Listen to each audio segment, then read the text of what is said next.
27 কোটি রুপি দিয়ে সোনা কিনতে যেয়ে যেন ডায়মন্ড হারিয়ে ফেলেছে সঞ্জিত গোয়েঙ্কা। হ্যাঁ দর্শক, তাই তো এবার ব্যাক টু ব্যাক ম্যাচে হারিয়ে লখনৌ সুপার জায়ান্টের বিরুদ্ধে কঠিন প্রতিশোধ নিল কেএল রাহুল।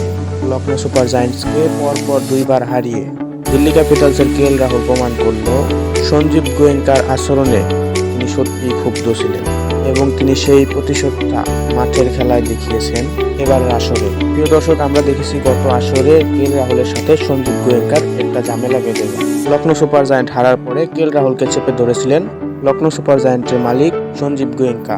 এরপর 2025 আইপিএল নিলামে কেএল রাহুলকে ছেড়ে দেয় সঞ্জীব গোয়েঙ্কা, আর লখনৌ সুপার জায়ান্ট থেকে বেরিয়ে দিল্লি ক্যাপিটালসে যোগ দেয় কেএল রাহুল। আর দিল্লি ক্যাপিটালস থেকে বেরোয় 27 কোটি রুপিতে লখনৌ সুপার জায়ান্টে যোগ দেয় ঋষভ পান্থ। তবে ঋষভ পান্থকে নিয়ে রীতিমতো ব্যর্থ লখনৌ সুপার জায়ান্ট, ব্যর্থ হচ্ছে সঞ্জীব গোয়েঙ্কাও, কেননা লখনৌ সুপার জায়ান্টের হয়ে ঋষভ পান্থ নিজেও ব্যর্থ। আজকের ম্যাচেও ব্যাটিং করতে নেমেছেন একেবারে 7 নম্বরে, সেখানেও সুবিধা করতে পারেনি।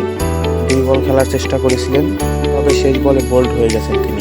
2 বলে ডাক মেরে ফিরে গেছেন প্যাভিলিয়নে। তাই তো এবার সঞ্জীব গোয়েঙ্কার রোশনুলে পড়তে হয় ঋষভ পান্থকে। অপরদিকে লখনৌ সুপার জায়ান্ট থেকে বেরোয় বড় বাছা বেঁচে গেছে কেএল রাহুল। সেই সাথে তিনি দুর্দান্ত ফর্মেও রয়েছেন এবারের আইপিএলে। ইনিংসের প্রথমে ব্যাট করতে নেমে নির্ধারিত 20 ওভারে 6 উইকেট 159 রানের লড়ক সংগ্রহ দাঁড় করায় লখনৌ সুপার জায়ান্ট। তবে জবাব দিতে নেমেই 17 ওভার 5 বলের মধ্যেই লক্ষ্য টপকে যায় দিল্লি ক্যাপিটালস। দলের হয়ে সর্বোচ্চ 42 বলে 57 রান করেন কেএল রাহুল এবং ছক্কা মেরে দলকে জিতিয়েই মাঠ ছেড়েছেন এই ব্যাটসম্যান।